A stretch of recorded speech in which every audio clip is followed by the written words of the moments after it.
The boring habits that actually maximize your health. There's a guy in Wisconsin who every February walks down to a half-frozen lake at 6 in the morning, breaks the ice with a hammer, and gets in. Not for 10 seconds, for 3 minutes. No wetsuit. His neighbors used to call the cops on him, thinking he was trying to end it. He wasn't. He just wanted to feel his heart pound for a reason that wasn't a deadline. I bring him up because everyone's looking for the wild hack. The peptide, the device, the supplement stack with a name like it came out of a sci-fi movie. And meanwhile, the actual stuff that moves the needle is sitting there, doing nothing, being ignored, because it's free and it's boring. So that's the deal with this video. No miracle pill, just the boring stuff, with the actual research behind it, the stuff that's been sitting in journals nobody reads. Let's start with the dumbest one. Looking out a window in the morning. There's a building in downtown Chicago. Glass everywhere. The kind of office where nobody's seen the sun by lunch unless they specifically go looking for it. Northwestern University did a study a few years back. They strapped light sensors on 54 people, tracked when they got their brightest light exposure during the day. Turned out, the people who got their light early, like before noon, had meaningfully lower body weight than the people who got most of their light later in the day. We're talking about a difference of roughly 1.5 points on BMI, just from timing. Not diet, not exercise, timing. And here's the part that gets skipped. It wasn't about vitamin D at all.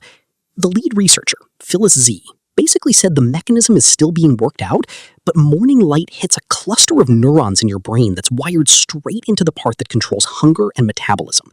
So when that signal doesn't show up, when you wake up, go straight to a screen, and don't see real light till you're already at your desk, your body's internal clock kind of drifts, quietly. Nothing dramatic happens that day, it just adds up. So yeah, step outside before you check your phone. Doesn't have to be sunbathing, doesn't have to be 10 minutes of standing there like a weirdo. Coffee on the porch works, the walk to the car works. Okay, moving on to the one most people will skip this video to avoid hearing about. Sleep. I used to be one of those guys who'd brag about it. I run on 5 hours, like it was a flex, like my body was just built different. It is not built different. Nobody's is. University of Chicago ran a study. This one's brutal, honestly. They took healthy young guys, had them sleep 10 hours a night for a few days as a baseline, then dropped them to under 5 hours a night for a week. That's it, 1 week. Testosterone dropped by 10 to 15% in a week. And these were guys in their 20s, the age where your hormones are supposedly bulletproof. The lead researcher's quote was something like, "Low testosterone wrecks your sense of vigor and well-being." And that's exactly what these guys reported. They felt worse every single day the study went on.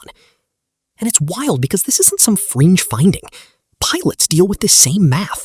There's a reason airline pilots have legally mandated rest periods before they're allowed to fly. It's not because the airline cares about your circadian rhythm. It's because a sleep-deprived brain makes the same kind of mistakes as a drunk one. Same reaction time hit. Same bad judgment. We just don't put a number on it for regular people, so nobody clocks what their own sleep debt is doing to them. You don't need some perfect 8-hour ritual with blackout curtains and a $400 mattress. You need to stop treating sleep like the thing you sacrifice first when life gets busy. It's not the flexible part of your day. It's the foundation everything else sits on. All right. Water. I know, water, groundbreaking content, very original. Bear with me, because the way most people drink water is basically pointless. There was a runner, local marathon, hot day, the kind where people start dropping around mile 18, and she said the weird part wasn't that she felt thirsty. She didn't. She just suddenly couldn't do math, couldn't remember which way the course turned. That's the thing nobody tells you about dehydration. Your thirst signal is garbage. It shows up after the damage is already happening in your brain. UConn's Human Performance Lab ran these studies, separately on men and women, and the numbers are almost identical both times. Lose about 1.5% of your body water, which for most people is barely noticeable. You wouldn't even look thirsty. And mood tanks, focus tanks, headaches show up, fatigue spikes. And it didn't matter if people were sitting still or walking on a treadmill. Same drop either way. 1.5%. That's nothing. That's an afternoon of forgetting to drink water because you were busy. The fix nobody talks about? Sipping constantly beats chugging. Your body can't absorb a liter all at once. It just flushes the extra out.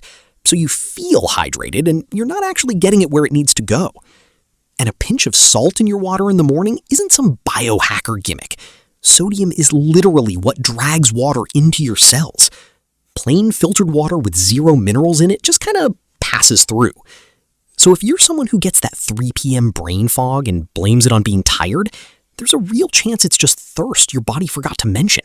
Now here's one that barely gets talked about at all, and it's not muscle. There's a tissue wrapped around literally every muscle and organ you have. It's called fascia. Nobody learns about it in school, nobody talks about it on fitness influencer pages, but it's one of the most nerve-dense tissues in your entire body.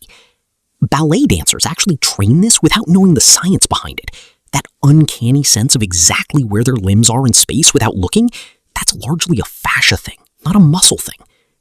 When that tissue gets tight, which happens from sitting, from stress, from just not moving through a full range of motion, it doesn't just make you stiff, it changes your posture.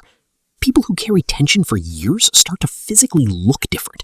And it's not really about muscle mass, it's that web underneath pulling things slightly out of alignment. You don't fix this with heavier lifting. You fix it with the boring stuff. Walking, stretching, foam rolling, just moving your body through angles it doesn't usually go through. Honestly, the laziest version of this advice is just walk more than you currently do and stretch for 5 minutes before bed.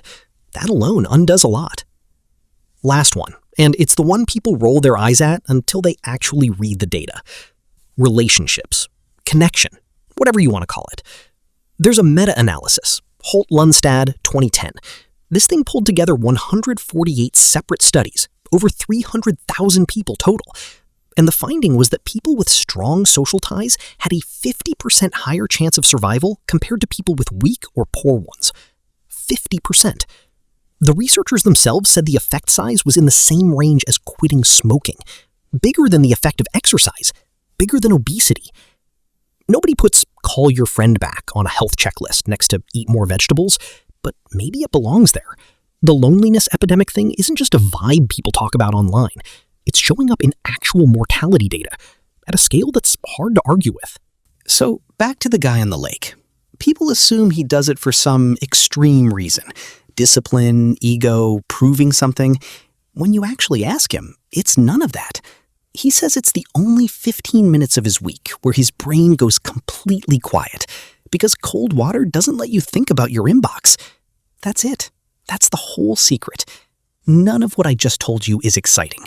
Light in the morning, sleep that you don't sacrifice, water you actually absorb, moving your body through real range, people you actually talk to.